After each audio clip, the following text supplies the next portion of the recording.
Hello there, how's it going? On the last video, we gave this bike a quick wash and inspected what needed replacing. As you probably know already, the rear brakes are not in usable condition. The calipers lack brake pads and even the brake pistons are missing. The rotor is pretty bent out of shape too. Today, we're gonna be replacing them with this, the Magura MT5.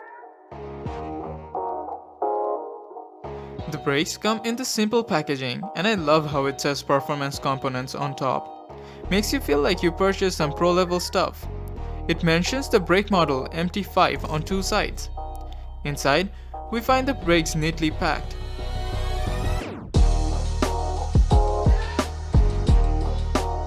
The brake lever is made of plastic and it gives it a lightweight feel. Yet, instead of feeling cheap or plasticky, it feels sturdy. One great thing about these levers are the fact that they can be used for both left or right hand use. You do not need to swap the hoses in order to have the brakes on the right side. I wish other brands did this too. These are meant for two-finger braking. If you want one-finger braking and toolless reach adjustment, you need to one up and get the MT7. The calipers come with pad spacers in them. This prevents the pistons from being pushed out on accidental presses. Hold on to them and you'll thank yourself the next time you pack your bike for a trip. I really like the design they do on the calipers. It's unique to them and makes them stand out. You can look at this from a distance and still be able to identify them, unlike a set of generic Shimano brakes. We got the quad piston setup, which means it will have more surface area in contact with the rotors and will give a better braking performance. The other side has the brand logo on it. The brake pads are kept in place with magnets instead of a spring. That's a cool little feature to have for a brake of this price point.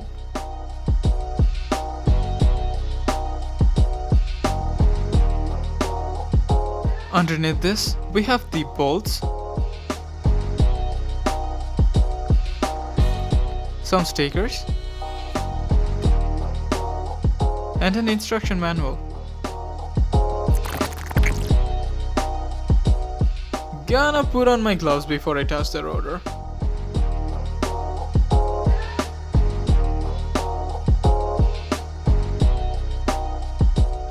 We got the Magura Storm HC rotors to pair it up with the new brakes.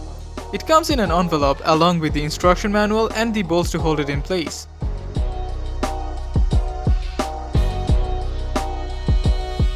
As you can see, we got the 203mm one.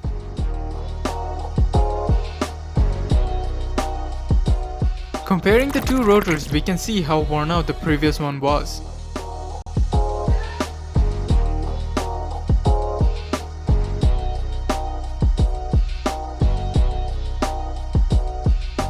Running my finger along the edge, I can feel a massive indent. This rotor has seriously gone through a lot in its lifetime. This arrow indicates which way the wheel is supposed to spin when going forward. Another way to identify whether you're putting the rotor on the right side up is by making sure the writing are facing outwards.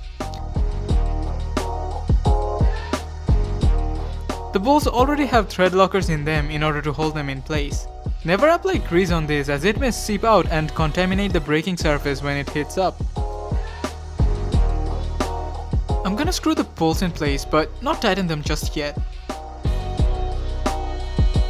Notice how the rotors have a bit of play in it? Since the wheels will be spinning in an anti-clockwise direction, there will be a clockwise torque applied upon braking. Therefore, we will tighten the bolts after shifting it in the clockwise direction. When tightening the bolts, follow this pattern. It's also mentioned in the instruction manual if you want to take a look at it. I should be applying 4 Nm of torque on the bolts, but since I don't have a torque wrench, I'm just gonna eyeball it.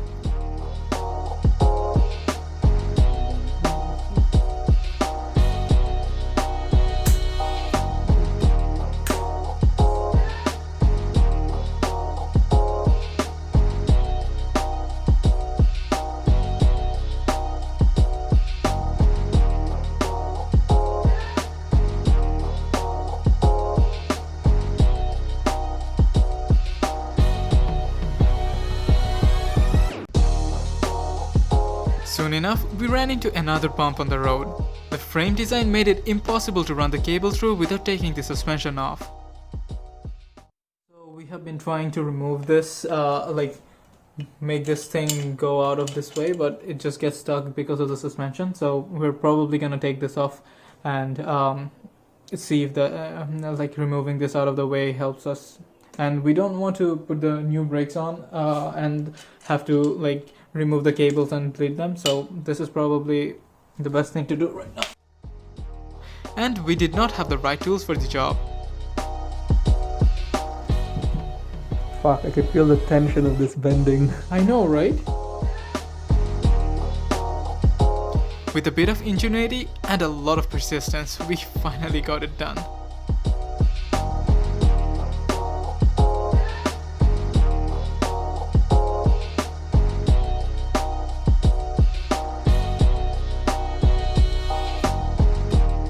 Once we did that, it was just a matter of putting the new brakes on and aligning them to the rotor.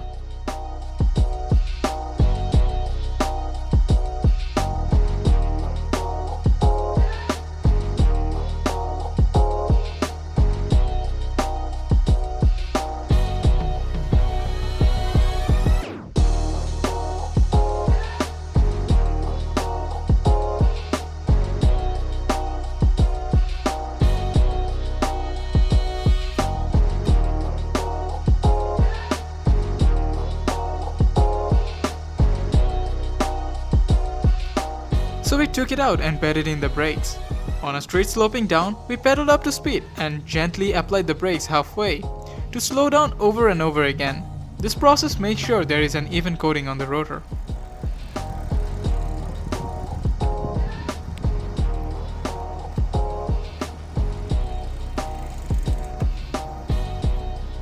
I hope you guys enjoyed watching this. I for one had a blast.